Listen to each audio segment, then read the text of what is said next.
Darkcast Network. Welcome to the dark side of podcasting. Warning. The following podcast may occasionally contain strong language and material that is not suitable for all ages. If you are easily offended, it is highly advised that you turn back now. However, if you're a degenerate, welcome, brethren. You've found your home.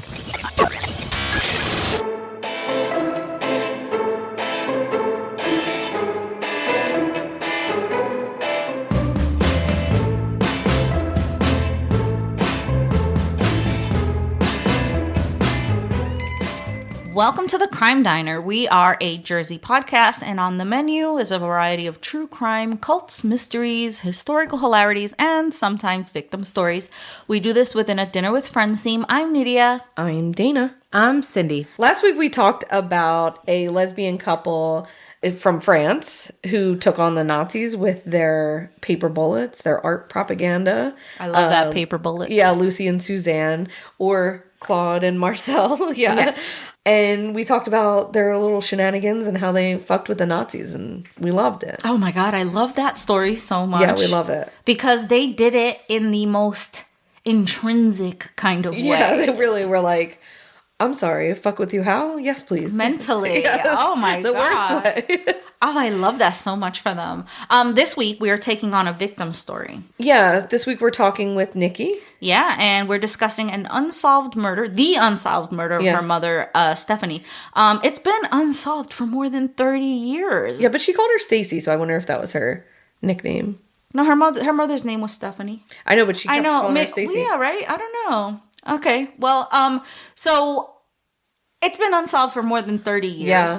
Yeah. Even though the alleged killer, and I say alleged because, you know. Yeah, quote unquote. Right. He made the call to 911 and alluded to having committed the act on the 911 call. Yeah. It's, in our humble opinion, I think in anybody's. Yeah. And we will play a recording of that. He says it. Yeah, he says it. He's so chill.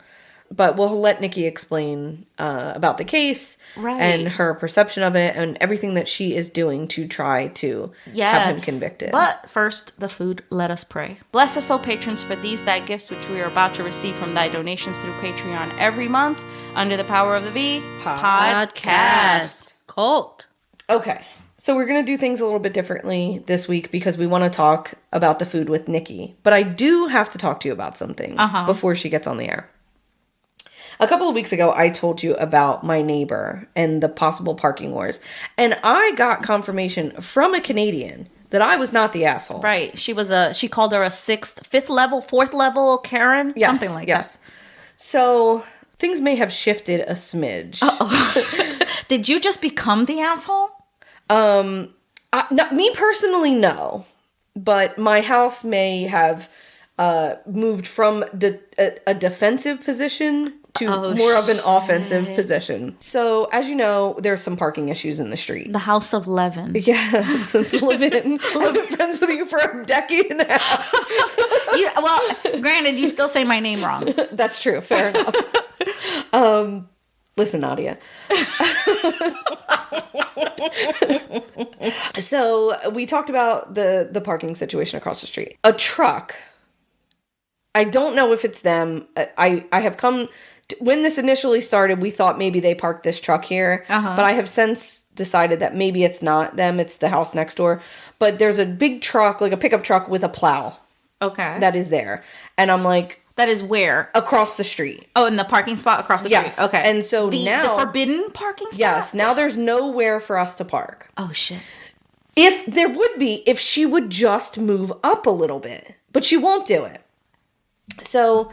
it's not her plow, though. I don't think so. But initially we thought maybe it was. Because we're like, where the fuck did this truck come from? Why is it here? Right. Did she, have somebody park... maybe one of her son... maybe her son, this is what he does. So he brought his work truck home to save the spot. I don't know. Got it. But this is a lot of conjecture on our part, right? Okay. So we're like, what the fuck? What the fuck about this truck with this plow? And now we can't park there at all. So now we've been...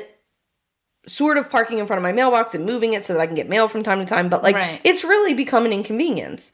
So I took my car to work. My son took his car to work. And then my girlfriend was at my house. And she left to go to ShopRite, which is like our little supermarket store, whatever. And they had all left for work.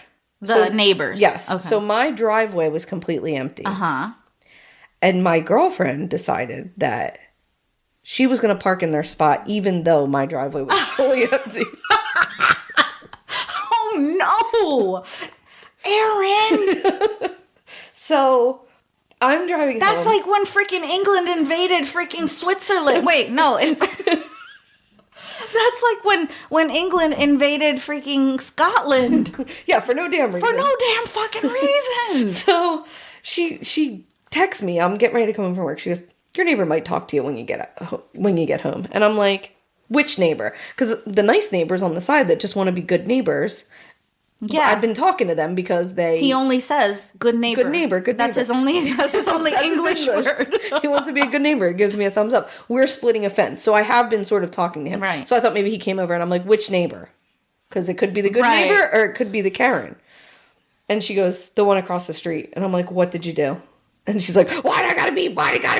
But it really was her. Oh, God. So she parked in the spot. She said that they pulled into their driveway and then their third car pulled up and parked in front of their driveway, blocking their other two cars in, went inside and then came back out. So the kid, he's a young guy, you know, he must have went in and asked his mom, what should I do? You know, because you have to discuss with your colonel what's happening, you know. And so she said, park in front of our mailbox. So he parked across the street in front of our mailbox. So I'm like... But she doesn't know that you don't give a fuck about getting mail. I don't give a fuck about getting mail, except I'm waiting for a part for my car so I can get my car fixed, which has been ongoing months and months and months. But anyway, it didn't come yet. I'm like driving home, I drive 45 minutes home. I'm like shaking by the time I get home because I'm like, I hate confrontation. I hate confrontation and I can't believe I'm going to get attacked in my driveway because I was like, this bitch already got me in my driveway once before, right when I got home from work.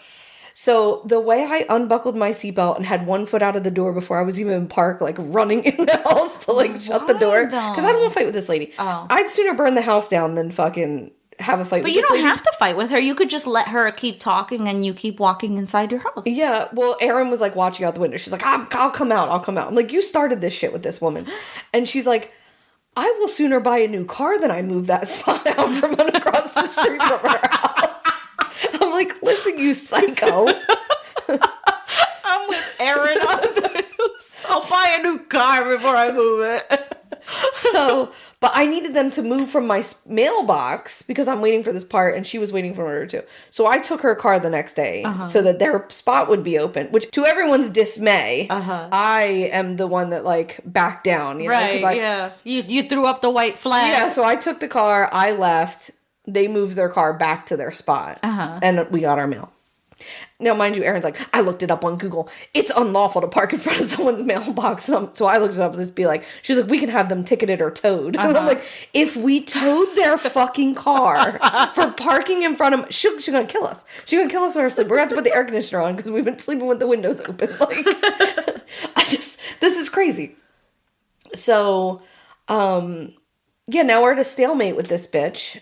I think my next move is to find out whose truck it is if they just moved down. Because she was like, she was hoping they would come over and confront us so she could be like, look, I'll just move back and then you have space and we can all be friends here. Right. Because now there's a third truck that's problematic, you know? So like fucking what the fuck, you know? Wow. So yeah, now so then that was like Tuesday. They pulled their trash out early and put it in their spot to save it. So now they're leaving their trash can. Wow. So that we can't get their spot. An extra day early. Yeah. And honestly, having your trash cans out can give you a fine or a ticket. You guys live in an HOA, I'm assuming? No, and we don't live in an HOA. Oh. No, because an HOA would not have allowed any of that. Yeah, we don't live in an HOA. No way. Oh, I thought you had an HOA. I thought that was going to be an issue. These are the good things about HOA. The only good things about HOA. Literally the only good thing about HOA. That would not have been we allowed. wouldn't be having this issue. No. Yeah, she'd have to pull up and we'd have to be able to park there. Yeah. Yeah. Yeah, because the trash cans, even, so I remember just a normal neighborhood when I used to do some property management. Our the apartment building that we were renting for the youth that were working for us, they actually they got a ticket for leaving their trash cans outside for an extra day. And I had to go to court because it required me going to court because the trash cans were left outside for one extra freaking day. That's nitpicky. Yeah, that's so annoying. Well, this is a shore vacation town. And they were like, nope, absolutely not. Yeah. I don't blame them. I mean, I hate them. But that's why I was like... When the trash gets blown all over the fucking neighborhood. Because that's why I was like, oh, you live in an HOA. I'm surprised that they're allowing this shit to happen. No, we don't. No, I mean, thankfully, I'm glad I don't. I don't want to live in an HOA. That would be nightmarish. But because it would be the 3 people in the HOA would be her and the shit they would dog. and then I'd have to join the HOA to protect everybody else in the neighborhood. Oh, if you lived in an HOA, you have no choice but to be part of the HOA. No, I understand that, but I'm just saying, like, she'd have to be like the boss of the HOA. I'd have to run for the HOA. I'd have to be friends with Good Neighbor. Yeah. And the other one to get on the board because I'd have to. Now, mind you, Dana has more than 3 neighbors. It's like a whole neighborhood. It is, but maybe there's only 3 main characters. Yeah, the ones right around me. They're the only ones. Everybody else is an NPC. Non-playable character, for those of you that don't understand that. Well, that really stinks for you. Yeah, that really stinks. Now I'm like, and there's like a little level of it where I do feel bad, right? That this person's like, I've been here 20 years, this has never been a problem, and now it's like, we're the bane of her existence. Right. Like, that does suck. Yeah, so like, you care what people think of you. Well, I know what it's like to be like uncomfortable in your home, right? Right. I've only lived in this house since I was 8, and I'm in my 40s. Yeah. So it is the bane of my existence every time I drive home and wonder if I have a parking spot in front of my house. Yeah. There was one point that there was some random person parking in front of the house, and we didn't know where he was going, why he was parking there. We didn't know what house it was, and he was literally parking directly in front of the house, like perfectly in front of the house. And I was like, who is this person? And when I saw him the next day, because he was literally walking to the other side of the street. So he was somebody's side piece just hustling or something going on. And I said, dude, there's a parking spot right across the street where you're not using up somebody's, like, front of somebody's house. Yeah. Where it was, Did he listen to you? I said to him, all of the neighbors here watch who's parking here. Oh, so maybe you should park across the street.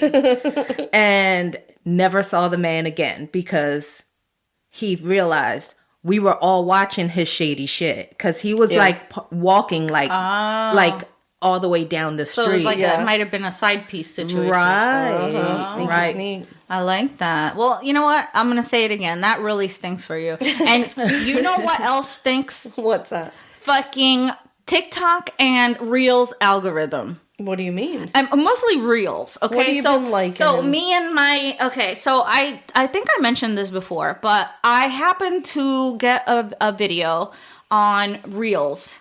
Not so much TikTok. It's mostly Reels. Okay. Me and my boyfriend were arguing about whether TikTok's algorithm is better than Reels' algorithm, right?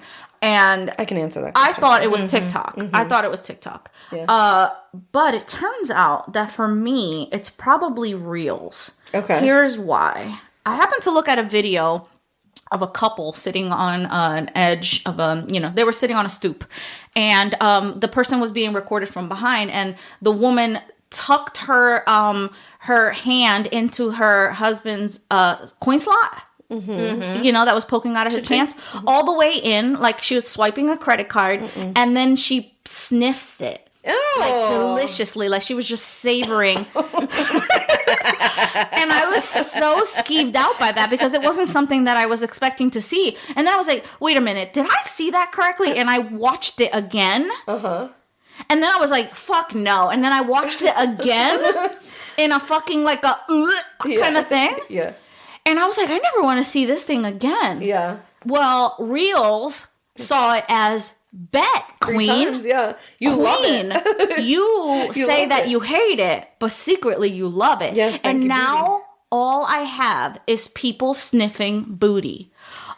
I keep getting... How many people are making these videos? There's this Russian lady, gorgeous Russian lady, in the middle of a department store with fingernails, like long fingernails. No. She reaches into her crotch, scratches her butt with her middle finger, and then sniffs it in the department store surveillance camera. No. And the department store released that shit? Yes. Then there was another video. I keep getting them, and I'm like, God damn it, at what point? Stop watching them. I do, but like they sneak on you. They sneak on you. Yeah. It's like, oh, a couple holding each other lovingly. Oh, he's really has his hands down her pants. Where's this going? Where's this going? Oh, Jesus, no. And then you're just like, it happens so Maybe you have to fast. dislike it or something. There's no way to dislike it. Really? No, there's no way to dislike it. Reels? Is there a way? I don't know. All I know is Not that TikTok. I know there's not, but No. recently Nydia has been sending me reels on Instagram Messenger. And I do appreciate a lot of them, but don't send me any of the sniffy ones. No. Please don't. Oh my God, it's so I do not want to get stuck in that algorithm.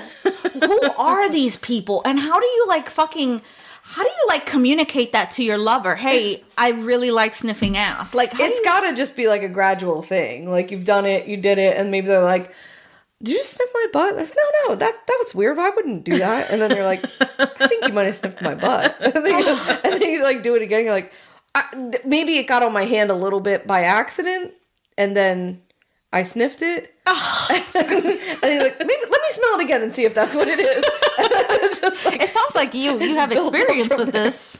no, not that specifically, but I have dated a sniffer before, but it wasn't specifically a butt sniffer, but Really? yeah, my ex would hard sniff things, like objects and things. Oh, okay. Not like me specifically, but my ex not body parts. No, she would just sniff everything, weird, Hard we would sniff. be in stores and be like, I'm like, what the fuck are you doing? I can see that of that person. Absolutely. I think It's alarming the first couple of times. I am almost positive I witnessed it I believe on it, 'cause multiple it occasions. wasn't obviously, if you know my ex-wife, you will be like, yeah, absolutely, because Absolutely. she had no qualms about being very weird in front of everybody. I have a look on my face that I wish people could see. It's so ew. It's so primitive. Yeah. Ew. Always sniffing everything, sniffing her food, sniffing things in stores, sniffing everything, just sniffing. These sniffers will also sniff if a person's been not you personally, but if a person's been sitting for a while they'll sniff the cushion. No. Yes. Oh. I'm so skeeved out. I need to take a break from social media. Thank you. Yeah. Yeah, it's just been, and also my kids. I started sending Cindy stuff and you. I noticed that you haven't liked any of my videos. I don't really go on Instagram and Facebook as much as I am on TikTok. So Yeah, I do see them there, but so I've been sharing. But my kids, my children, my own personal children that came out of my poop hole. Not really. They said that I am spamming them. Are you spamming with these them? funny videos? Oh my God. And I'm like, you know what? I had to sit next to you while you used to show me stupid things on YouTube Yeah. for fucking years. But do your kids ever send you TikToks? Once in a whatever. blue moon. But when they're home, when they're visiting, it's like, oh, look at this TikTok. Oh, look Right, at this one. right, Oh, look right. at that one. And you're like, funny, and you're fucking busy, right? Every now and then I'll get a TikTok from my son, and it just makes me feel like yeah, I'm still cool. I'm all right. All right. He sent me a TikTok. The last one was a little mean, but No, I love getting them. My daughter does stuff to gaslight me. She'll show mom videos where I'm like an exaggerated mom video. You know what I'm talking about? Yeah. Where the mom hits you with the chancla, with the shoe from around the corner, and she'll say that I was like that. Yeah. But I know it's not true, But yeah. So anyway, that's it. It's not me though. Now let's hear from Nikki.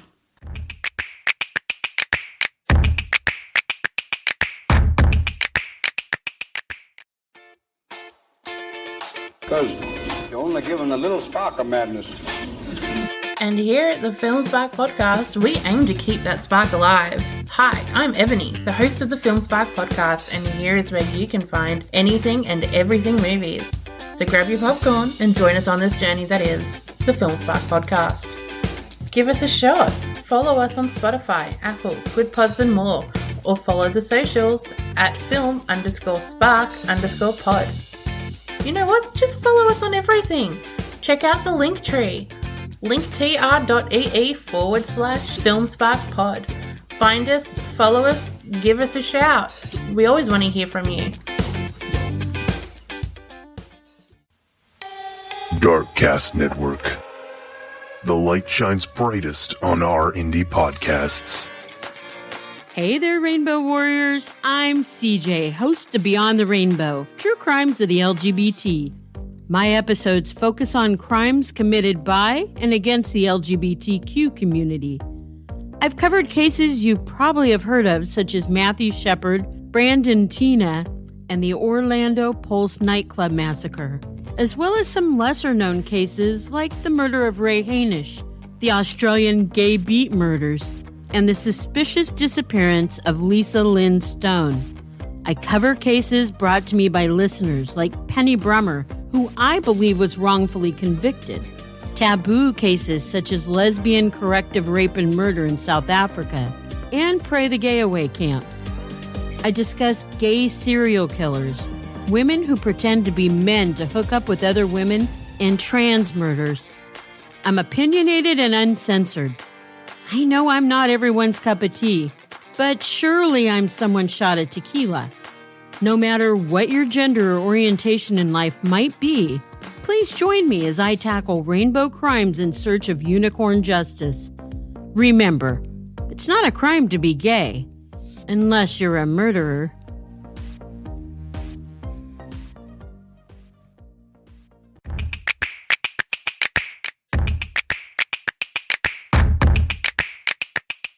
All right, so we're talking this week with Nikki Wasselishin, and she's got an insane story that when I first heard of it, I was like, well, that's clear cut. Yeah, really. And simple. Yeah. But guess what? The legal system doesn't work like that. Yeah. It's not clear cut and simple. Not like when you were a kid and right was right and wrong was wrong, right? Right. So Nikki's here to tell us her incredible story. And I've been waiting on pins and needles to hear about it. We can't just get into the story just yet. Oh, why? Because what we do on our podcast is we do discuss the food. We wanted to include Nikki with the food. So when I first spoke to Nikki over the phone to like figure out this what is this podcast? I don't know. Hopefully it's a little more painless than an appointment. But one of the things we do is we ask about the food, right? Like, we eat food here, and, you know, I kind of try to leave it into the guests' hands about, like, what kind of food did your mom like, or did you guys have together? Do you have some sort of memories that we could reflect? Yeah, because with the food elicit memories and feelings. Yeah, absolutely. And, like, it's the core of every culture, right? And every, like, family and whatever. Right. So she wasn't 100% sure about the food initially, but she got back to me. And so we had a stir fry, which was one of her mom's like favorites, I guess, or specialties. What would you say? Favorite, yeah. I mean, she was a pastry chef, so she was always in the kitchen baking. So I had to talk to my Aunt Wendy, and there were several different dishes, but Wendy chose stir fry because that is something that they grew up on. You know, it was cheap to do at the house, and Mom just carried on with it with the kids. So we had a chicken stir fry? Chicken stir fry, yes. It had peppers and mushrooms and broccoli and all of that stuff over white rice. How was it? So good. Yeah, it was so good. I was really thrilled. I love a stir fry. I love a stir fry. Honestly, is there any other meal that you can just throw together that comes together in less than 15 minutes that's also healthy? Yeah, and it also slightly healthy. Yeah, it feels healthy. It feels fulfilling. It feels a little like, ooh, we're having Chinese food tonight. You know? It feels exotic. Yeah. But really, you just threw it in there. It's just a stir fry. It was great. It doesn't cost a whole much to make. You know, like what'd you make? $20 on it for a meal for everybody. I mean, that's perfect. Right. Yeah. Mm-hmm. Yeah, you can't beat it. Also, you can throw it together in a couple of minutes after work, right? Like if you got a busy mom couple small kids at the house, and yeah, that's great. She sounds like a smart lady, I guess. The other thing that she mentioned was she loved to make cookies with her mom. So her mom would make cookies. She was a pastry chef, so she probably made lots of good food. But that she would eat the cookie dough with her mom, you know? So Cindy made us cookies. So we had chocolate chip cookies, but she also left us some cookie dough. So we had edible cookie dough also. She in honor of your mom. I've had stomach problems this week. She cut out the egg, and I was slightly disappointed. I was like, heavy diarrhea, food poisoning, cookie dough. I don't know. I felt that maybe I shouldn't poison my host here. And so I found a recipe that did not include the eggs, that you can actually enjoy cookie dough without the risk of dying or the risk of diarrhea. So that's where I went. And I did make, I have a thing for what's called the crispy cookie, the Tate's cookies in this area. I don't know if they're all the way out on your coast, but Tate's cookies are a very crispy chocolate chip cookie. And that's what I made today. Buttery and crispy. Yeah, that was good. But I really would have eaten a whole thing of the chocolate chip cookie dough raw. But that seemed to be like something pretty significant for you, right? It really was. And just talking about it right out of the gate, like you just started getting me all misty already. Yeah. That is such a fond memory because my mom was always baking, like you said. She was always doing something, but cookies was really simple. And she did it a lot with us, the girls. And this was always tradition. We would always get a beater. So as soon as she was done, she wouldn't let us go at the cookie dough, but she gave us a beater and we got to enjoy licking our beater. And that was the best time. And still 40 and 30 years later, I'll make cookies. Even when I'm making eggs and using my beaters, I'll always remember my mom giving me those. So cooking always reminds me of my mom, and just chocolate chip cookies, just real simple, a great memory. And thank you for making me cry right at the gate. Oh, you're welcome. We have had that effect on people from time to time for varying reasons. Yeah. I was hoping that maybe you could tell us about your mom. Yeah. She was very young when she had me, so she wasn't like a mom to me. Like grandma was like, great, like the adult fixture. Mom was 19 or 20, so I got to grow with her, I feel like. I mean, when she needed to slam the hammer, she was stern, but she had a rough upbringing with her mother because there were 6 children, and my mom got the short end of the stick a lot because her twin died, and for some reason my grandma held it against my mom that the twin died, and my mom, and every one of the siblings will tell you this, and all my mom's friends will tell you, my grandma was really mean to my mom growing up. So my mom made a point to be very lenient with her kids and be very hip, very cool, but still, like when I got out of bounds, or my sister, like she'd slam the hammer, but to made a point to always have fun with us, to make childhood great, to have a dog, to have a cat, to have the experience she didn't get to have, made me read. Always had me dolled up, the newest clothes, wanted to make sure I was popular, made me watch Sabrina the Teenage Witch because she knew that's what was trending, and that's what was like, I had no interest in Melissa Joan Hart, at the time. I wanted to read, I was a book nerd, but she made sure I watched that show. And I was just, everybody wanted my mom to be their mom, and you've seen pictures, you ladies have seen pictures, she's gorgeous, Absolutely. right? Yeah, she was gorgeous. People flocked to her. She liked music. Like her and her girlfriend Swifty, they'd always go down and listen to music. There's going through all her pictures. There's so many old pictures of concerts. I don't know what I'm looking at, but I know that this is one of my mother's key memories in high school. And but after she had me, she definitely settled down, and she had me young. So 1920, she became a mom, and my dad didn't want me. Didn't want kids. She'd had a couple abortions before me, but she knew she wanted me, and she kept me. And that kind of started to break up my dad and her. He was always construction, out doing stuff, and he didn't want to be domesticated, and she did. She wanted the life that she didn't have as a child. And that's kind of where that relationship broke down. And I remember my mom and my dad broke up when I was 3-4 years old, that when she met another man that gave her the attention that she wanted, and was the exact opposite of my dad. And his name is Russell Bennett Peterson, and he will be her boyfriend for the next 7 years and the father of my little sister. And eventually he will be the one that murders her and takes her life, because 15% of homicides are done by the domestic partner. And that will be what happens to my mom. She'll become a statistic in 1993. And you're like, Nikki, it's 2023. Why are we talking about this now? Because he never went to jail. There was never any charges pressed. And I had to grow up without a mom. And it was really hard, and nothing was ever done about it. And I think I had a midlife crisis at the age of 38 when I heard that they were actually reinvestigating, and I was like, score, something's going to happen. And they did nothing. For 5 months, I expected them to call me because I'm witness. I'm like, I knew it was active. I knew they were doing something, but it was like crickets. So finally, I emailed the detective, found out it was transferred to another detective already, emailed her, chased her down, told her what I remember. And the email I got back from her was so brief, and it was to the point. It was, "Hi, Nikki. Happy Thanksgiving. I'm glad you touched base with me. I've been meaning to reach out to you. You gave a brief synopsis. So you told me what you remember, and basically it was nothing. You were sleeping.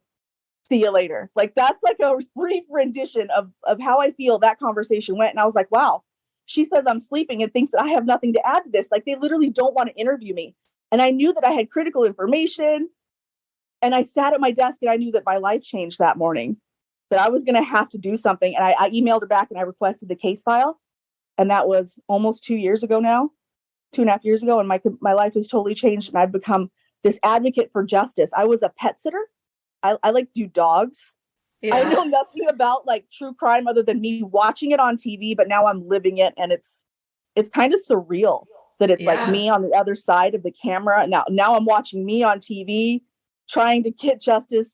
And it's an open and shut domestic violence homicide.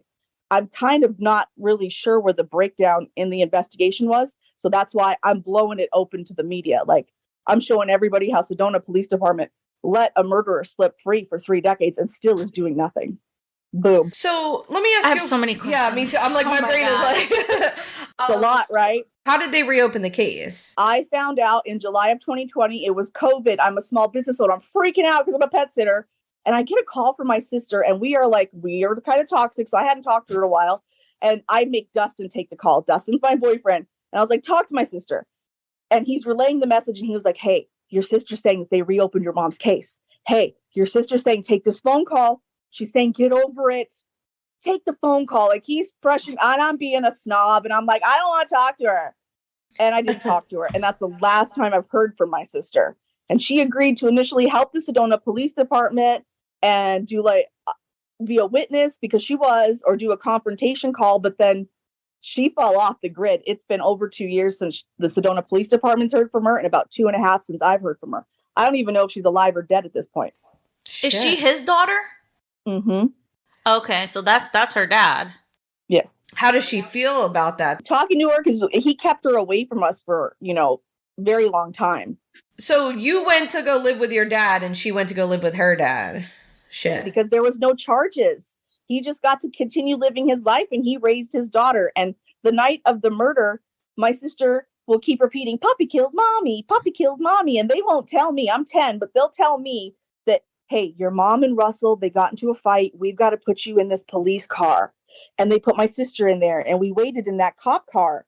And then in that cop car for like 30 minutes, my sister just keeps doing this, "Puppy killed mommy." And she's 3, like almost 4. She doesn't know what she's saying, but she's saying it with like this little like Looney Tunes, like, "Puppy killed mommy." And you can hear it on the 911 call. You can hear a little girl giggling. She doesn't know what she's seeing. She just knows something exciting happened. There's blood everywhere.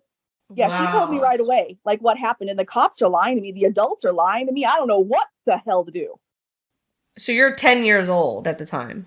Yeah, I was 3 weeks before my 11th birthday. I'm born on July 26th. My mom died on July 9th. Oh, that was the most traumatic birthday of my life, my 11th birthday. Yeah, I bet. And your sister was 3 at the time. Yeah, she's like 3, like a week after me or something. She was born in August. She was almost 4. It's just ridiculous. Talk about how they met, your mother and him. She was breaking up with my dad, and she met Russell. She was working in a restaurant called the Sheraton Crescent Hotel, and she was doing her, pastry chef things. And that's when she met a chef, an executive chef jacket. And he's Italian and spoke fluent Italian. And he was the exact opposite of my dad, where my dad liked to be outside and do construction. Russell liked to be inside cooking and being larger than life and speaking Italian and romancing my mom. And she felt hard. And my dad was very hard to let go. And he started stalking my mom and Russell. I remember this. I remember my dad and Russell getting into a lot of fights, a lot of fist fights. My dad beating up Russell on multiple occasions. Russell was not a fighter. He was a lover, man, drinker, whatever. My dad did not like him. And that was even more reason to push my mom and Russell together. So, of course, that became a union. They did not get married. They did have a wedding set, but they did not get married, thank God. But they did have my sister about 2 or 3 years into a relationship in 1989. They will have my sister, and we will become like a happy family. Like, my dad's a thing of the past. He's somebody that I kind of visit. I remember Russell and my mom and me and Christina having an apartment. That's when we got the dog, little family unit. And then they got the offer in Sedona to open a fine Italian restaurant. And remember, my mom's like, 28, 29, 30. Like, this is a big deal. She never went to college, lived in Phoenix her whole life. Sedona, Arizona is like the second biggest tourist attraction in Arizona. You got to have cheddar to live in Sedona.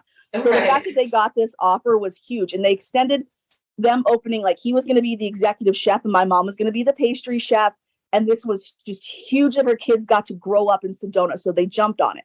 They got a house, 530 Coffee Pot Drive. We rented this house. It was a 2-bedroom house. This is the first time I remember living in a house with Russell and my mom.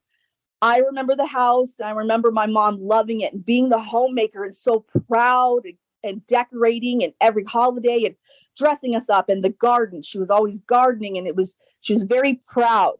But we never saw Russell. Russell was very proud too. He's a narcissist. He was very proud of that restaurant. And this is where the breakdown started with my mom and Russell's relationship, because he started becoming obsessed with Pietro's. He was not only working 12-hour shifts, but he was going and drinking before and drinking after. And that's when he became a really bad alcoholic and started carrying around his water bottle. To this day, I'm pretty sure he still carries around a water bottle, but if you smell it, it's going to have vodka because he's a really bad drinker. My mom just couldn't, this was really bad. And my mom was 30s. So what do you need in your 30s if you're a woman? She started cheating. This is when I think she really started to make the decision to leave, when she started cheating. And then Russell decided to take some money and go out of town. This is now we're up to July 8th, 1993. This is the night of her murder, but she'll be murdered in the wee hours of July 9th. So I always refer to her being murdered on the 8th because that's the last time I saw her. Was there any violence before that? Big fights that you guys ever witnessed or anything? No, not really. We were a happy little unit.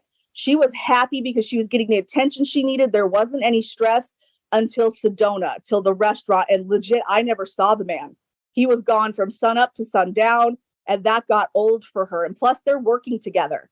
That becomes contentious. And when she's just like, I'm just like my mother, you're gonna know when she's unhappy. So all the coworkers know that they had an unhappy relationship. So that's all over the case file because they interviewed all their coworkers. There's so much victim blaming in my mom's case file. It's ridiculous. Oh, yeah. So you said your mom was having she was having affairs. She still wanted to make it work with Russell. On the night of her murder, she had gotten a babysitter for us because it was scheduled for us to not us, for her and Russell to have, adult time. But the babysitter fell through because I think she had to work a shift. And that's why my mom got off pissed about not getting some booty that night. And then she's pissed because legit, he's leaving to New York the very next day. And he's taking some of her money that she saved. This was a big deal to her. This is what she bitched about on the phone all night long. Was that he was taking her money to Ithaca, New York, but this is money she saved to take us to Disneyland. It was scheduled for the next month of 1993, August. It was the first time we were supposed to go to Disneyland. This was a big deal to take her kids to Disneyland, okay? This was a big deal. So when she got home, she's bitching about it. The trip's going to have to be put back, or I have to borrow money from grandma, blah, blah, blah. So she's bitching to Wendy about it. She calls Wendy. That's her first phone call. She starts drinking. Because in the case file, that's still something that they like to victim blame. My mom had a blood alcohol of 0.17. She didn't do any driving, wasn't going anywhere. A lot of victim blaming for her drinking. Anyway, so she starts drinking and venting to Wendy, telling her about how he's leaving with her money and she's unhappy and she's not getting any booty and he's a drunk. And the drinking was really bad because, what happens with drinkers that... I'm sorry, I have another question. Where was he going with her money? Ithaca, New York, to a cooking seminar because he wants to be this superb chef. So he wasn't good enough already running this, being the executive chef of Pietro's. He wanted to get some kind of certificate was going to cost thousands of dollars. And this is thousands of dollars in the 90s. Plus the trip, the cost of the trip. Oh, my mom was pissed. Yeah. He just took it without asking? He just took it? You'd have to ask my aunt more about that because my aunt vented. I just knew as a little kid, my mom was on the phone a bunch that night bitching. And we kept getting yelled at, go outside, go to your room, be quiet, because she was mad and she was bitching to Wendy at first. And then after she's done bitching about all this to Wendy, she calls my dad at 8:06. And she proceeds to bitch to my dad. Now, if you look back at the phone bill, there are phone calls to my dad, but it's like 5-10 minutes because it's about me, just the kid. Like, she doesn't just sit and chat with Craig because, like, Russell doesn't like Craig. Like, it wasn't like they were buddies. But on this night, she does. She's upset. She's complaining to Craig about what she just told Wendy. And the difference, this is why everything just was like a recipe for disaster. My dad had been in a relationship since my mom left and Russell got together with this woman named Betty.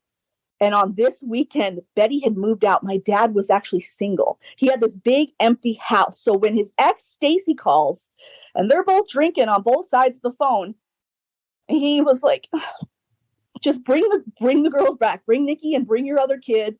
We'll do it here. We'll start over. And like, that's legit how the phone, like, I'm getting hot. That's how the phone call went. And then it went from let's do this to like dirty talk. And like, my dad likes to go into detail about the things that my mom said to him. And I've had to tell him, please save it for the investigator. I don't need to hear how my mom wants to live this. Like, yeah, my dad likes to like brag about it. And he was like, she was telling me about all these new things that she learned from this other guy. And I was like, see, like my dad, like I get shaky because my dad is witness. He's one of the last people that she confided to about like her problems. And he is such a big key to the story. And he's been disregarded for 30 years.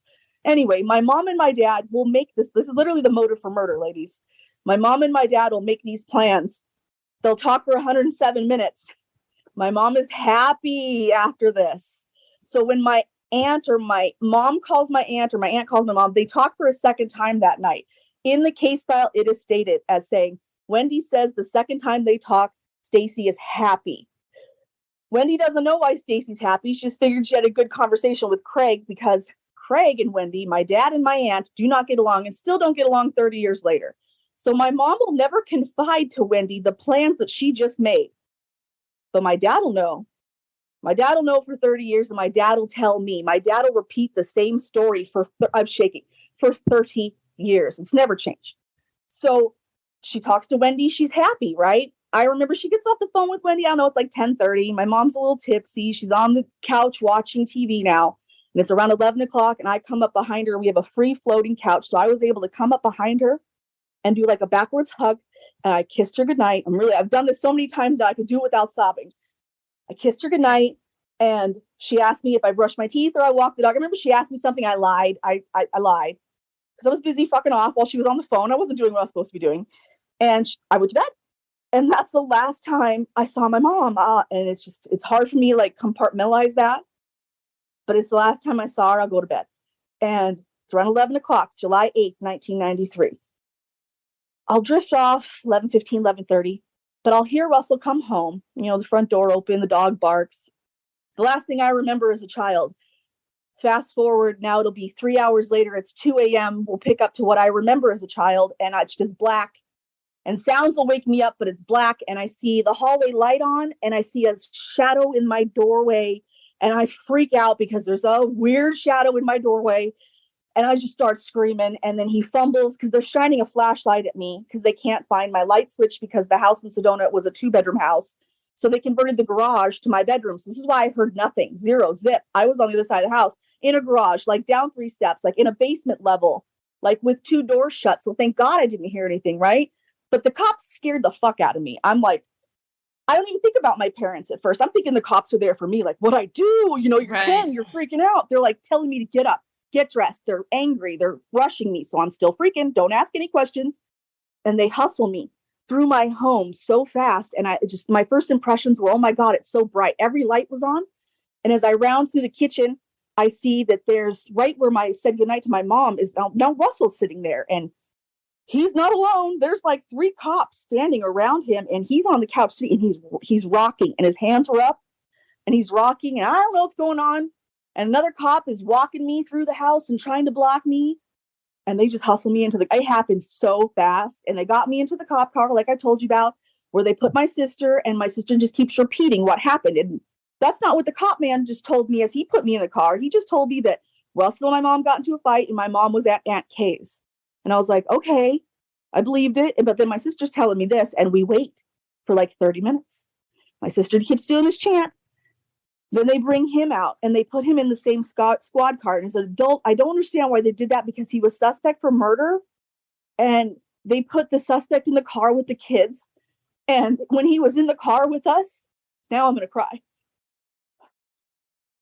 I was on the right side and he was in the middle of me and my sister, and he kept hugging me. And remember, Russell's not my dad. So it was really weird that he was touching me. He never touched me. He was never cuddly feely with me. But he kept like just being really weird. Like, I was like the first red flag, like trigger. Like, he's like hugging and touching me. Get him off me. What the fuck? And he keeps saying in my ear, I'm so sorry. And I want to keep the family together. Like, really weird shit. And that's when I knew that fucking something was really wrong, because of that. And then they took us to the police station. And then I really knew something was wrong. So, yeah. Oh. Were there ambulances or anything? Like, it's so shocking that they didn't have like a female police officer there with you, or like you know how now they have like services like within the police department. Like CPS or somebody to like they would have called somebody for you guys. Be softer with you, right, than the way they were. I remember a lot of cherries and blueberries. I call that cherries and blueberries because as a child, it's just a lot of lights. And as a little kid, we were parked in front of the garage, so I just saw a lot of lights. So there's just a lot of squad cars with their lights going, and it's 2 a.m, and it's very vivid. Whenever like I even when I don't do anything wrong and I'm pulled over, cherries and blueberries freak me out. Like, cops freak me out. I bet. Yeah. So you're at the police station, and I'm surprised that they would even put them in the car. It's the middle of the night. Like, it's just like, I don't know, like the chaos. Yeah. Okay, and then remember too, this is Sedona, Arizona. Now, Sedona Police Department was established in 1989, the year my sister was born. That is like, what is that? 4 years before? Like, they were only in, the area was only was policed by the Verde Valley Police. My point is they were a very new police organization, like literally only a couple years old. My mom's homicide was probably one of the first homicides that they handled. I'd have to go back in the archives and look, but I mean, that's one of the FBI agent was very curious about that fact, about them being a new police station and them just not being able to handle it. They followed the original investigation in 1993. They let him get away with murder by not taking, gunpowder residue on his hand, letting him sit in the clothes for a couple hours while they interrogated him, not getting the phone bill, subpoenaing the phone bill. I mean, the list goes on and on, the missed opportunities. And now the reinvestigation, I think, is just trying to cover up for the lack of investigation in 93. But now the 2023 investigation, my investigation, there will be no cover up. There's no sweeping under the rug. We're not going to just disregard my mother. This is media. I will apply media pressure until they press charges and they arrest him, or until I die. There will be no end to this. It's not going back on a shelf, ladies. You'll hear from me for another 20 years. If they haven't put any charges on him. Not going away. I waited 28 years before I tagged in because I wasn't ready. Now that I'm ready and I realized what they did, and they had him and all the missed opportunities, like, I'm gunning for them and the Yavapai County's attorney's office. At this point, I'm more mad at the police organizations that failed my mother than the man that murdered her in a crime of passion because he was a jealous narcissist. Yeah. Tell me why the Sedona Police Department and the Yavapai County's attorney's office keep jerking me off and my mother off. I mean, come on. That's wild. I don't mean to yell. What caught me about your TikTok? So I found Nikki on TikTok as I tend to do. And what caught me about your TikToks is the 911 call. Oh. Yeah, that stopped me in my tracks. Yeah. 911, what's your emergency? I need help. What kind of help, sir? There has been a very bad accident. Where at? It's 530 Coffee Pot Drive. In Sedona. Okay, how many vehicles? No, there's no vehicles. Me and my wife, we were in an argument, and she's hurt. She's hurt very bad. I need help. Okay, what's wrong with her? She's been shot. She was shot? Yes. Who shot her? We were...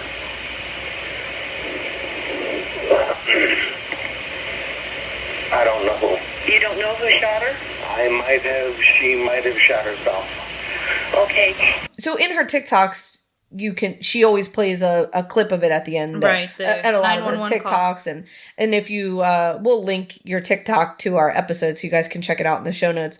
She's got a ton of pinned videos at the top. So, you know, news footage and things that are really, really interesting that I think to the case that, you know, really, in my opinion, as just a lay person who does a podcast, who knows nothing about anything, he says it. Talk about the 911 call and what you think about it.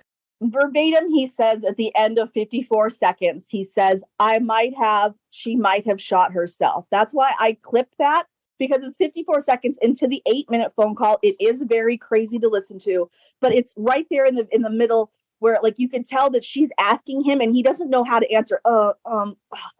I don't know. Right. And that's when he says, I don't know. She might have shot herself. Like, admitting that there was a struggle. Like, he even admits it. But the point of that 911 call that I like to make a lot is that he doesn't make that 911 call right away. Instead, at 1:36 on the phone bill, he's calling his father in Glendale, Arizona. The lack of not calling 911 right away and calling your family members first after this accident is very suspect. And it's something also the Sedona Police Department have not investigated. The family had to find that. We just presented that information this last year. Like, it's bizarre to me. And another thing that really makes me mad is that it took my aunt 29 years to obtain that 911 call. I tried, 2.5 years ago when I started, and I was getting the runaround from Sedona Police Department back to Sedona Fire Department. Nobody would give me an answer, and I gave up after a day. My aunt's been trying for decades. It wasn't until Fox News wanted to sit down with Sedona Police Department, and a week before Fox News, because they'd been pressuring Sedona for about a month, maybe 2 months, for an interview. Finally, a week before that interview with Fox News, my aunt gets this great big packet in the mail, and it's a printed copy of the case file and a zip drive. And on that zip drive is the recorded audio 911 and all of Russell's interrogations. Shit. So that's how Fox News got all that. But why did it take us getting a big news organization and almost 3 decades for the family to obtain it? Their excuse, they didn't have the right equipment. They were working with old technology. You're telling me my mom's case is the only old case from the 90s that required that flash technology for you to obtain? Really? You're a tourist town. You've got the cheddar. Really? Yeah. Wow. And it feels like a 911 call should be public record. Like, for real, you should be able to get a 911 call every time. Like, I don't understand. I mean, 1993 to now, you probably can get them now. 93 is probably a little trickier. But whose gun was it? Like, where did the gun come into the house? It was definitely registered to Russell, given to him by his father, and it was definitely up in a very high, like, top closet. And my mom was not, like, a tall woman. And it was for all of your gun listeners out there, guys, it is a 44 Magnum Ruger Red Hawk. That is a huge gun. So it's like a Dirty Harry gun. It's a bear defense gun. It's a revolver that requires 2 hands for the kickback. It is 13 inches from barrel to handle. The barrel alone is 7 inches, and it weighs damn near 3 pounds. His story is that my mother went into the bedroom, got a gun, because, I don't know, they got into the fight over my dad's phone call, right? That's what he claims. Right. And then she went into the bedroom. He neglects to mention what else went into that phone call. But anyway, his story is that she went and grabbed the gun, went into the living room where he was sitting and makes a statement. Russell, I'm going to shoot you. And then pops off a gun, a shot, and then turns around, I guess not waiting to see if she hit him, because she turns right around to go in the room and shoot herself, where he there and follows. First question is, what if you're just shot at, you instantly chase somebody with a 44 Magnum Ruger Red Hawk? But he does. And that's when he goes in there and they struggle over the gun, and the gun went off. So he claims. I don't doubt, ladies, that they struggled over the gun and the gun goes off. But the fact is, who grabbed the gun first? Why is there a gun grabbed at all? Why would my mom be grabbing a gun? She got her 2 kids in the house, just planned to leave. The most dangerous time for a woman in a relationship or the end of a relationship is right when she making the plan to leave. Yeah. Just say she went and got the gun. And even if there was a struggle, like, wouldn't he still be, like, responsible for manslaughter or involuntarily? Like, something. They're telling me insufficient evidence for why they have not prosecuted or pressed any charges. Insufficient evidence, and they've had that 911 call all these years. Yeah, what is their position regarding the 911 call? Like what he says on the phone? It could be shock. He was confused and could be shock. Is what they like to attribute all that to. His lack of memory, because he changes his story several times. He goes to suicide, and then he goes to his struggle over the gun, But I mean, come on. The parts of the call that you show, he says, there's been an accident. Like the 911 office or the 911 dispatcher is like, how many cars are involved? And he's like, no, not that kind of accident. Right. Like he's very like calm. Not saying like, if you were like, oh my God, my girlfriend or the wife, the mother of my kids, whatever she is to him, accidentally shot herself or shot herself by suicide, whatever he's claiming, you think that you would be frantic or you think that you would be, at least have some emotions. Right. Claims are that she shot the gun first and then went into the other room. Was there like ballistic evidence that there was a shot went off in the living room and that she was shot in the bedroom? Like there is a shell casing, retrieved from the front door area. Yes. And, casings and, in the bedroom. Yes. But I mean, remember, the altercation began at 1:15, and that's in the report, and the Red Rock News is reporting 1:15. He's calling his dad at 1:36, not calling 911 until 1:40. He has lots of time to stage a crime scene. Yeah. To pop off that other shot, because what really, what happened, what my family and I believe happened is that he went and got the gun because he found out my mom was leaving with his kid about the plans that she made that night. He went and got the gun to intimidate her. He's drunk. He's a man. He wants to intimidate. I'm the boss. I don't think he planned on using it at all, shooting it at all. But he was going to get the gun out and be like, you're not leaving with my kid. But the thing is, my mom is a fighter. She saw a gun, pushed the gun away, probably started to struggle with the gun. Gun went off. Gun shot her right here. Like, they struggled over the gun, I don't doubt. But he got the gun first. It is his fault. Like, he needs to pay the piper. Like, even in the medical examiner report, my mom was right-handed. There is no gunpowder residue on her right hand. He claimed that she popped off 2 shots, right? But the gunpowder residue is present on her left, and the medical examiner will state as defensive posture and positioning. That is in the medical examiner. This is a homicide. They're going like against the medical examiner's report. Like, a police station and a county attorney are going in direct contrast to what the medical examiner is stating. Like, here you go, put it before a grand jury, and essentially they're just going with what the suspect is saying. I don't understand that. I've never heard of that. If it wasn't my life, I would believe that it was fiction. So what she's explaining, you guys can't see in the video, is you're saying she was shot in the neck, and she's taking her left hand, which she's saying she's right-handed, right? So if she would shoot a gun with her right hand, but that she's using her left hand to like probably push the gun up. So she's like putting her hand underneath her chin to like, and you're saying there's gunshot residue on her left hand and the webbing. Oh my God, come on. The webbing, right? So there wasn't any gunshot residue in her right hand, which is what she would have used to hold a very heavy gun. If you're holding a heavy gun, you're not going to use your left hand. Have you ever shot a gun? I have never shot a gun like that, but I've held a little pistol, and the picture Cindy just showed us is like a fucking... That's a long gun. It's like a Yosemite Sam, like Looney Tune looking motherfucker. Yeah. Like, it's a long gun, like the big flag, like bang would come out of it. Like, it's comical how gigantic it is. Yeah. And comical. So, it's huge. And like, so I picked up just a little pistol one time. I found it at a job I was working at. Wow. And really? I was like, oh my God, there's a gun here. I'm going to pick it up and hold it. Like, that's smart. And it was fucking heavy, and it was little, you know, like, it's shocking how heavy it was. And there's a kickback. There's like a big kickback. There is a kickback. And I've shot with a Glock, and I've used 2 just for steadying and I know it wasn't heavy. It's very lightweight compared to what this one looked like. Yeah. Mm-hmm. Wow. For the person that did shoot Cindy, right? Yes. Would you shoot that Glock? You said you used 2 hands. Would you do it with 1 hand?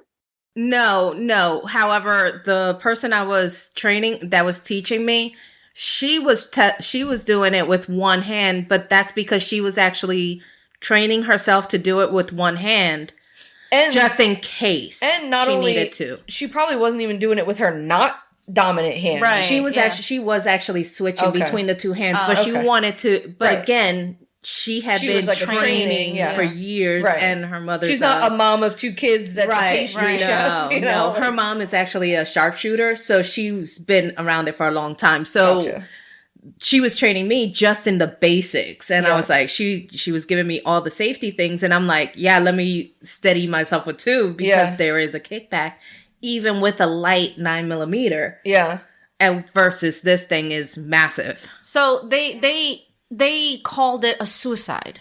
He's claiming nobody's called it a suicide except the suspect. Let me clarify, because my aunt gets really mad when we talk about suicide, but I mean, we got to talk about it because that's what the suspect is saying. Right. Now, the cause of death is officially a homicide.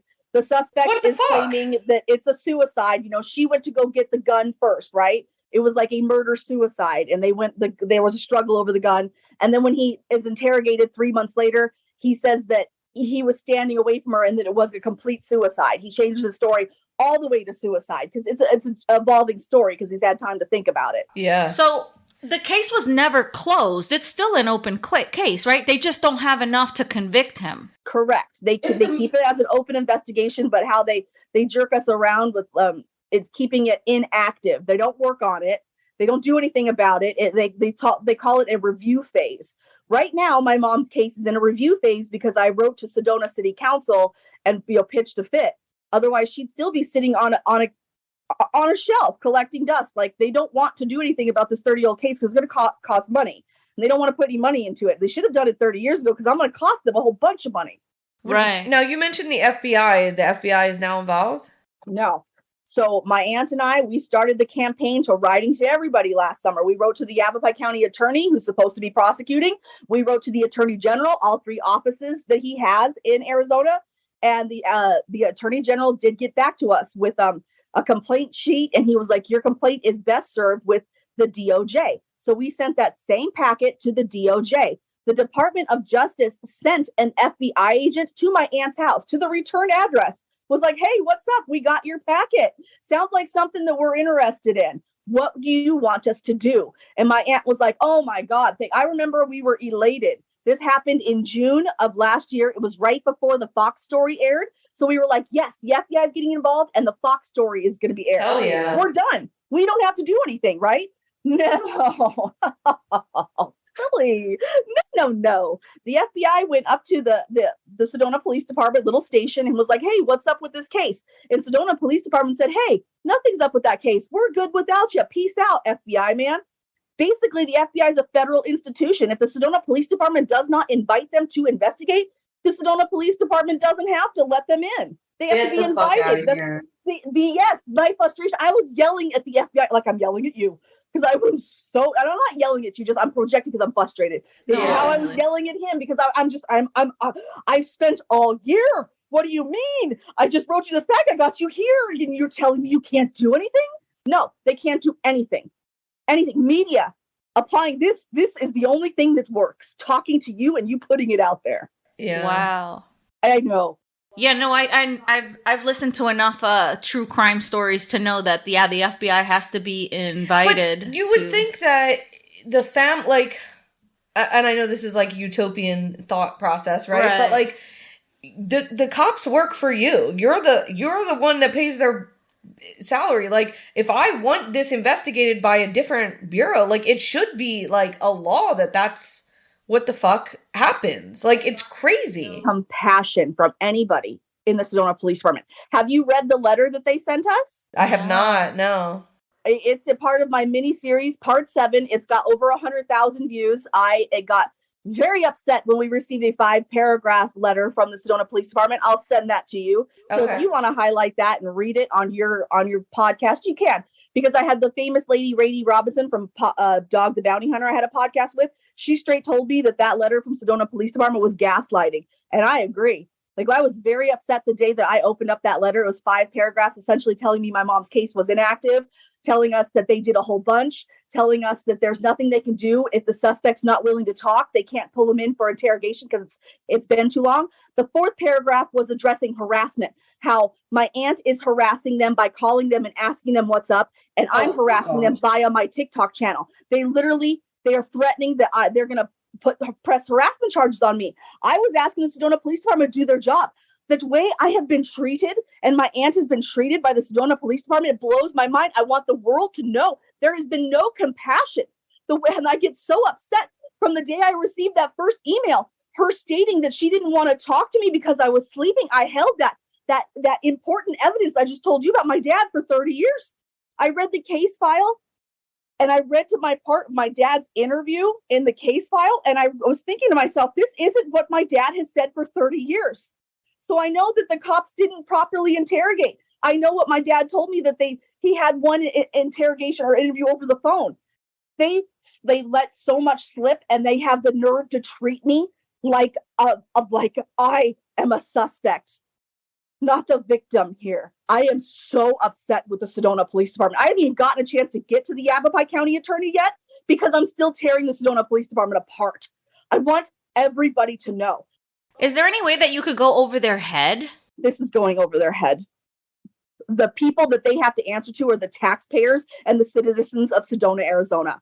Yeah, but it's so bizarre to me. Like, there's so many cases like yours, like especially with domestic violence. And I feel like any crime against women gets a lot of brush up under the rug from police departments. Not all the time, but especially police departments that aren't like capable of handling these big cases, and they just get the runaround. And but the thing that like boggles the mind, in my opinion, is just, it seems the fucking medical examiner saying it's homicide. Right. He says on the phone, the 911 call, that he did it. Maybe he did it. He didn't know if he did it, blah, blah, blah.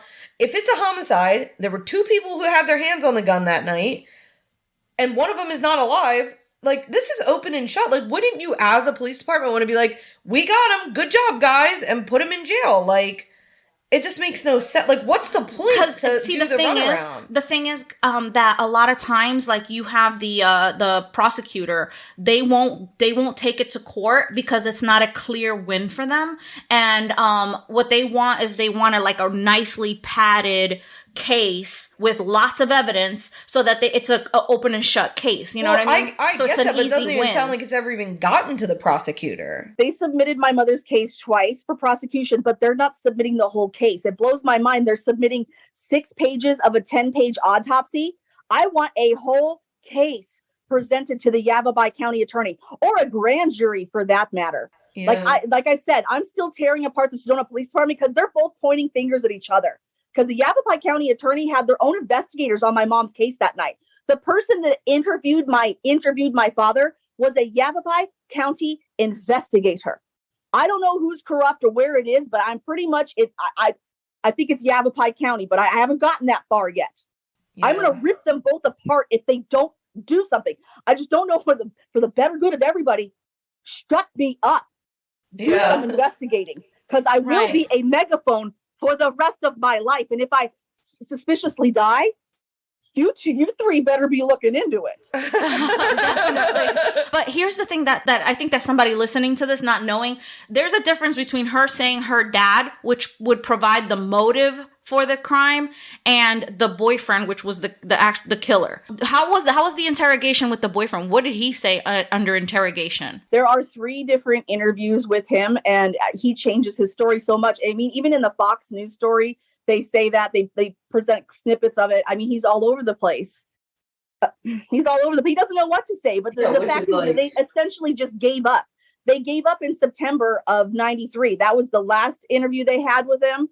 And they were canceling scientific examinations on the weapon, the gun, by October, 3 weeks after the suspect brings in the phone bill that shows that he's a liar and is calling other people before 911. They let him bring that in, missed opportunity. Then 3 weeks after that, they're canceling examinations on the weapon. They just gave up. It just started giving up, like throwing in the towel. And by 94, they were done. There was no more investigating for decades. It's sloppy police work, really. Yeah. It's Very. really sloppy police work. Now, did they try to question your sister? Yeah, they did. They interrogated her that night as a 4-year-old, and in the case file, she's stated as telling them at least 13 times that Poppy killed Mommy. But the investigator's telling her, no, that's not what you saw. Like, if you want me to send you the case file so you can like go over the like 10 pages of her interview, it's very devastating. I won't read it anymore. I've read it out loud before. I won't do it again. It's very hard to hear because she's 4 and she's very candid. She doesn't know what she just saw, but she's very like, this is what I just saw. Poppy killed Mommy. He did it. He grabbed the gun. He put it back up in the closet. She sees that. So Russell has to tell the investigators that he grabbed the gun and he put the gun up because his kid saw that. Like, she saw everything. But then a year later in 94, when we see her, she'll tell me that Mommy killed herself. She's so brainwashed. Yeah, they're easy to convince, little kids. Yeah, what does like she that. know what does she think she saw? She's what the fuck do you remember from 4? You know what I mean? Right. Did they Someone question tells you that, did they question your Aunt Wendy and your dad? Your dad that they were planning to leave? Yeah, my dad's only got a half of a paragraph of an interview via telephone. My father tells me that they called him. My dad tells me that he stated exactly what he told me for 30 years, what I just told you. In the case file, that's not what the interview says in the case file. It's very shocking. And that's when I knew something was up because my dad's story, girls, has never changed. Never. So if you want me to send you the case file, yeah, this investigator was like just way off base. My dad just had an interview with Sedona Police Department. Like after I got them to reactivate it in January, I had my interview on January 24th with them. They came down in February, drove down here and interviewed my father at his home. Finally, after 30 years, he got to tell Sedona Police Department about what happened that night. What they're doing with the information is anybody's guess. Anybody's guess. It's That's active. So mind-boggling. 30 years Yeah, later. it just doesn't make, I'm just like, but why? I mean, it makes sense to me because sloppy police work is sloppy police work. Well, I understand why, now to be covering up because your co-workers fucked up and you don't want to get them in trouble. But, in the beginning, why? Because, that's the goal, right? You're the hero. You got the bad guy. Yeah, but you're working with people. See, in an institution, police work. And I don't know, but I know enough police officers. Yeah. They cover for each other because you don't want to you'll be blackballed. Yeah, I get that. If you freaking rat somebody out. Yeah. So if somebody did sloppy police work, especially these newbies, probably new on the job, did sloppy police work, and you're the one to uncover that, are you going to be the one to say, yeah, this is how we messed up? Yeah, I see your point. I see your point. See what I'm saying? I do, of course. That's why I wonder if there's an institution above them that polices the police. Well, that's what I'm saying. What about a private investigator that goes around and gets all the? Then of course they'd have to pay. That's for money. That, but it's money, right? Exactly. Which is bullshit. But Tell me who to reach out to. I have exhausted. I've reached out to everybody, and this is the only thing that moves mountains is talking to media. Talking to you guys, getting the next podcast, getting a little bit of media pressure. Really, look at what happened. We got the 911 call after almost 3 decades. Yeah. That Fox thing scared them. So if I can get more big media, then, Sarah Turney I had my interview with Sarah Turney last week for Voices for Justice. And she emailed Sergeant Leon for comment. And Sergeant Leon is taking media comments. Good. Yeah, so that's huge. But she knows, the point is that she knows that there's more media, lots more media. I'm not going away until this is solved. So what's next, Nikki? I want charges, girl. I will not give up till there are charges. And then after that, I don't know. We're at a precipice where my life doesn't exist. I'm at a standstill. It is only this and dog rescue. The way I get through life, is going to the dog rescue. And then I'm able to come and vlog and true crime and write more letters. And who do I got to contact and what media? But what do I do afterwards? I've devoted the last couple of years. Do I do a podcast like you guys? Do I become a victim's advocate? Yes. I don't know. So I don't know. I have no idea what happens for me because there is no after until there's an arrest. I won't even think about it. Is there a documentary? She got picked up for a documentary, right? I am so happy to announce on your podcast that 314 Bird Studios is producing a true crime documentary on my mother's murder. That's More so good. media. Yes. Great. Thank That's you, awesome. Mr. Bird, for producing that. I cannot wait till that comes out. That's going to be a long endeavor, but his last true crime doc won a award. Wow.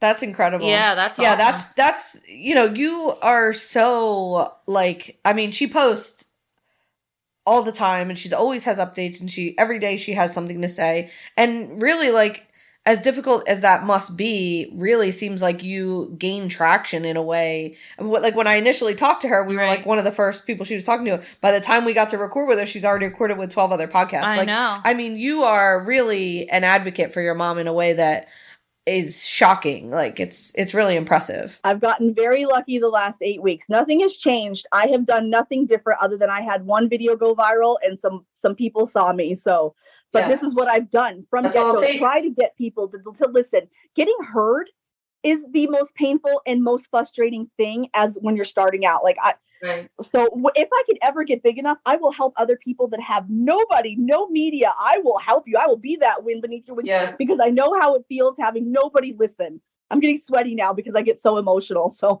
all the people that have helped me, like, thank you, God. Nikki, it's been a pleasure talking to you. I'm so glad that you're finally going to get a documentary about this case. I would watch the shit out of that. Yeah, I'm sorry. Definitely will. It sounds like a solvable case. It sounds like it was sloppy police work, and it sounds like you got your work cut out for you. So where can they find you, Nikki? Okay, so my TikTok, like Dana keeps bringing up, I do daily updates. That's the fastest and best place to keep up to date, like in current time. But we finally got a website up, guys. Rainey Robinson helped me get a website. www.stephaniewasilition.com, and that's going to have all the autopsy paperwork. All the 911 call will be there. All of my media links to every single podcast, yours included, will be on this website in the near future. So just keep an eye on my TikTok page and keep an eye on that website is the best way. So I just thank everybody for helping me. Thank you, thank you, thank you. That's incredible. You're welcome. That's great. I really so hope this gets solved. Yeah, for real. And you really should start a podcast. It's a lot of fun and a lot of work, but it's also a lot of work. Anyway, that's it for us, and we'll talk to you next week. Yep. In the meantime, don't get taken to that second location. Be good or be good at hiding a body. All of these will be linked. We'll have all the links. Yeah, you got it. Yeah. Cheers. Cheers.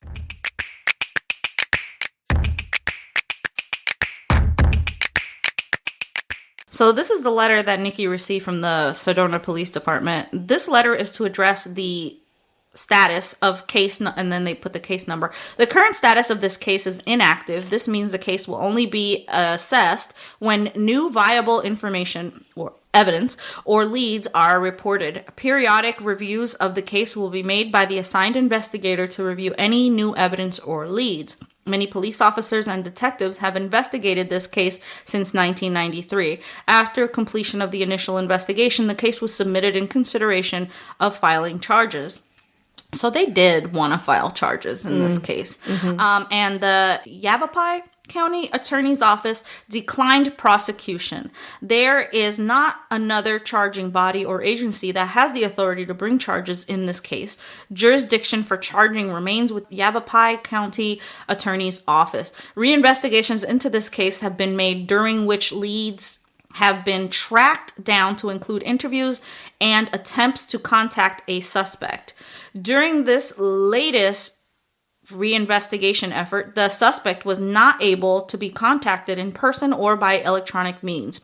Please know, any contact with a suspect by law enforcement at this point must be consensual, and the suspect cannot be forced to speak or answer questions should they choose to decline the opportunity for an interview. That shit fucking aggravates me. Why? Because how long has it been? Yeah, but like, why, if you're still a suspect, why aren't you subpoenaed to come in and fucking give a deposition? I don't understand that. Why, after all that time, are you kind of like, well, it's up to you if you want to talk. To you. Yeah, fuck you. Yeah, right. Like, in what case do you break the law and you're like, yeah, I don't want to talk about it? And then that's it? Like, you just don't want to talk about it? Yeah. Wow. Like, this makes it, like, makes me think, like, I can still commit some crimes. Well, and that's the thing where she's saying, like, it's almost like she's the criminal, you know? It's just, right. It's like she's the harasser. She's the one, you know, like, why are you bothering this man? Yeah. He's only a suspect in a murder. Yeah. So attempts to intimidate and harass police personnel involved in this investigation, including sworn, non-sworn, legal, or clerical personnel, cannot be tolerated. The level of repeated demands, as well as online attacks of police personnel on their private social media pages, is inappropriate and could cause rise to the level of harassment. So they really are freaking gaslighting her in that. Requests for material related to this case are in progress through our records department and will be available as soon as possible. We are dealing with old technology and are working diligently to provide an accurate, complete case file. Wow. That's really fucked, man. Yeah. That's like, go fuck yourself. Yeah, it's like, we'll do what we're doing and deal with it. That's it. Like, that's deal all. with it. Like, Ew. it's inactive. Like, why are you bothering us? Yeah, it's only your mother. Who cares? Why are you telling us to freaking do our job? So fucking annoying. That's so annoying. Ugh, I'm sorry that's happening. Yeah. That sucks. Yeah.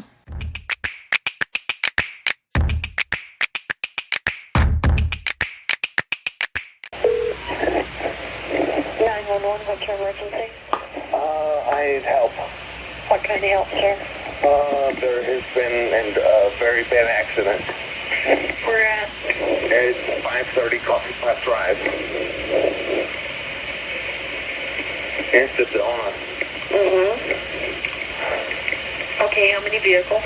No, there's no vehicles. Me and my wife, we were in an argument, and she's hurt. She's hurt very bad. I need help. Okay, what's wrong with her? She's been shot. She was shot? Yes. Who shot her? We were...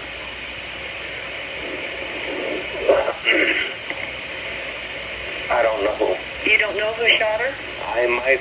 She might have shot herself. Okay, yeah, how old is she? She's 20, she's 31 years old, 32. 32? Yes. And where is she at right now? She's in our bedroom. Okay, are you at Pot Drive? 5 Sedona, Arizona. Okay, is that a house or is that a company? It's a house. Okay. And is she conscious?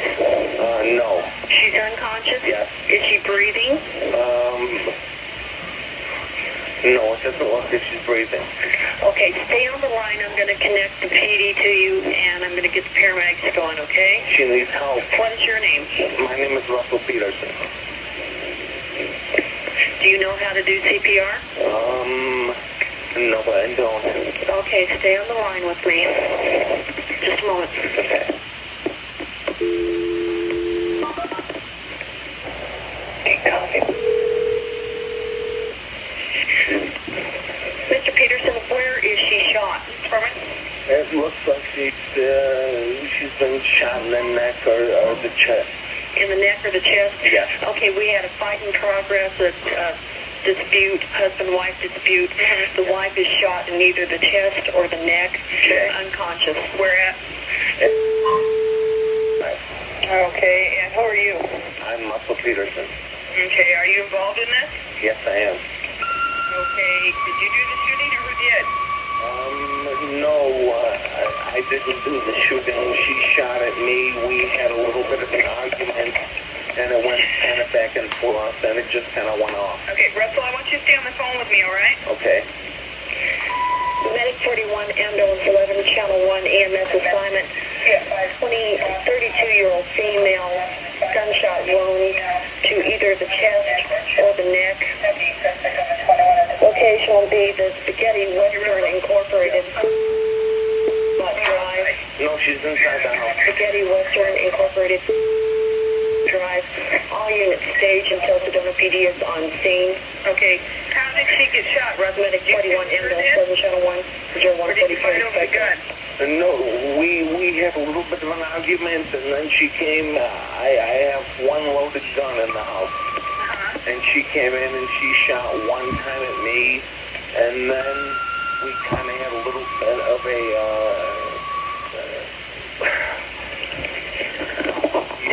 Over the gun, and it went off. Medic 41, ambulance 7, channel 1, EMS assignment 32-year-old gunshot wound to chest and neck. Location will be Spaghetti Western Incorporated Drive. All responding personnel stage. Sedona PD is on scene. Okay, Russell, don't hang up, all right? I need to ask another line real quick. No, don't hang up. Mr. Peterson, I'm still with you. Where is she from where you are right now? She's standing right in front of me. Are you the only one there? I've got my daughter right here. Okay. We need to verify if she is conscious. No. Can she respond to you? Is she breathing? No. Okay. Okay, what I want you to do, we need to start CPR. Mm-hmm. Okay. Can your daughter do CPR? How old is she? She's 3 years old. Okay. Then you're going to have to do this. You're going to have to be listening to me on the phone and trying to do it, okay? I'm listening to you. Okay.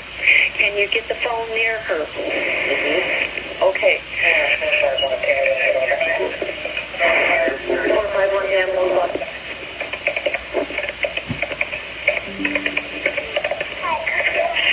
No. Alarm to responding personnel. Be advised, patient is unconscious, not breathing. We're starting CPR instructions. Okay, what I want you to do is open her airway. To do that, you need to put one hand under the neck, one hand on the forehead, lift up with one on the under the neck, and push down with one on the forehead. So her head is tilted way back like she's sniffing. Okay, 1 second. Okay. Medic 41 respond.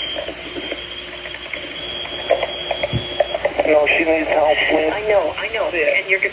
Okay. We need help real bad. Okay. They are coming, but I need for you to do this for me, okay? Okay, is her head tilted back? Oh, God. Mr. Peterson? Is it tilted? Okay, is it tilted back? I'm trying. Okay. If her head is tilted back, then what I need for you to do is pinch her neck. There's too much stuff around. What do you mean there's too much stuff around? There's a lot of stuff. Is it coming out of the mouth? Yeah, it's coming out of everywhere. Okay. Is it coming out of the mouth? If so, we need to clear it out. Okay. Let me try. Please go into the bedroom.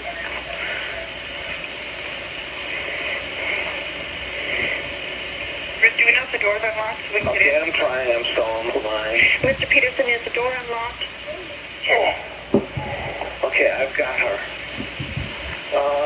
Is your door unlocked, sir? My front door? Yes. I'm gonna get it unlocked. No, the people are here. Okay, and that'll be Yes, the I need officers. help. Okay, that'll be officers. They're here. The officers are here. I need help. 444 to ambulance 11. Please, I need help. That's my daughter.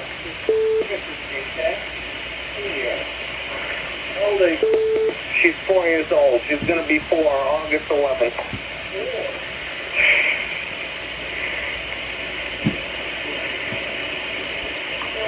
Mr. Peterson? Yes, sir. Okay. Yes, ma'am.